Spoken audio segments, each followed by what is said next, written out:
Halo teman-teman muda-mudi. Kali ini kita akan membahas performa keuangan perusahaan MAPI dengan pendekatan investasi fundamental. Mari kita bahas pertumbuhan pendapatan perusahaan MAPI. Selama 1 tahun terakhir, pendapatannya meningkat sebesar 21,1% dari 25,165 triliun menjadi 31,909 triliun. Jika dilihat dari rata-rata historis dalam 5 tahun terakhir, pendapatannya tumbuh dengan CAGR sebesar 11,6%. Dari data tersebut, dapat disimpulkan bahwa perusahaan MAPI mengalami pertumbuhan yang positif. Selanjutnya, mari kita lihat performa perusahaan MAPI berdasarkan laba bersih yang dihasilkan.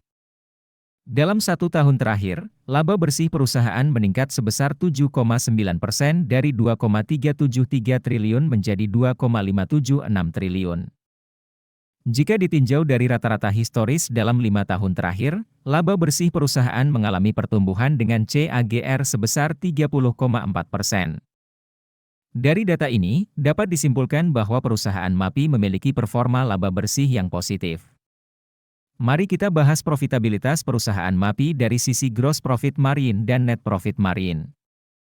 Gross profit margin perusahaan meningkat dari 44,3% menjadi 45,1% dalam tahun ini. Sedangkan net profit margin perusahaan turun dari 9,4% menjadi 8,1% dalam tahun ini. Hal ini dapat mengindikasikan adanya peningkatan biaya operasional yang mempengaruhi profitabilitas perusahaan. Sekarang, mari kita melihat posisi perusahaan MAPI berdasarkan return on asset, ROA, dan return on equity, ROE. ROA perusahaan tahun ini sebesar 8,6%, sedangkan tahun lalu sebesar 10,7%. Sedangkan ROE perusahaan tahun ini sebesar 22,0%, sedangkan tahun lalu sebesar 27,5%. Dari data ini, dapat kita lihat bahwa ROA dan ROE perusahaan MAPI mengalami penurunan. Hal ini dapat mengindikasikan adanya kinerja yang kurang baik dalam penggunaan aset dan modal perusahaan. Selanjutnya, mari kita bahas posisi kesehatan keuangan perusahaan MAPI berdasarkan Debt to Equity Ratio, DER.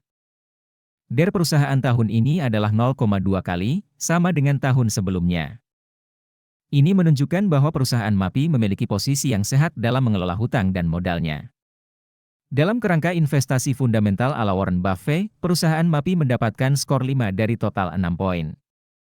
Skor tersebut menunjukkan bahwa perusahaan MAPI memiliki kualitas yang baik dari segi fundamental.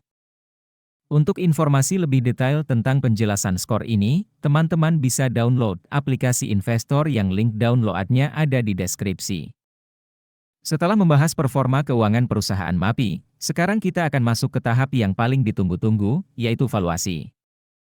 Valuasi merupakan proses penentuan nilai intrinsik perusahaan berdasarkan analisis fundamental. Dalam valuasi, kita juga memperhatikan margin of safety. Margin of safety adalah selisih antara harga saham dengan nilai intrinsiknya. Prinsipnya, kita ingin membeli saham dengan harga di bawah nilai intrinsiknya, untuk mengurangi risiko. Berdasarkan valuasi menggunakan price to book, PB, BEN, saat ini fair value saham MAPI sebesar 1.433. Dengan harga saat ini sebesar 1.630, margin of safety saat ini adalah minus 13,7%. Hal ini menunjukkan bahwa harga saham MAPI saat ini sedikit di atas nilai intrinsiknya. Selanjutnya, berdasarkan valuasi menggunakan price to earnings, P, BEN, fair value saham MAPI saat ini adalah 2055 dengan harga saat ini sebesar 1.630. Margin of safety saat ini adalah 20,7%, yang menunjukkan bahwa saham MAPI saat ini dihargai lebih rendah dari nilai intrinsiknya. Demikianlah penjelasan mengenai performa keuangan perusahaan MAPI dan valuasinya. Harap diingat bahwa penilaian dan keputusan investasi adalah tanggung jawab kita sendiri. Lakukan analisis lebih lanjut sebelum membuat keputusan. Terima kasih.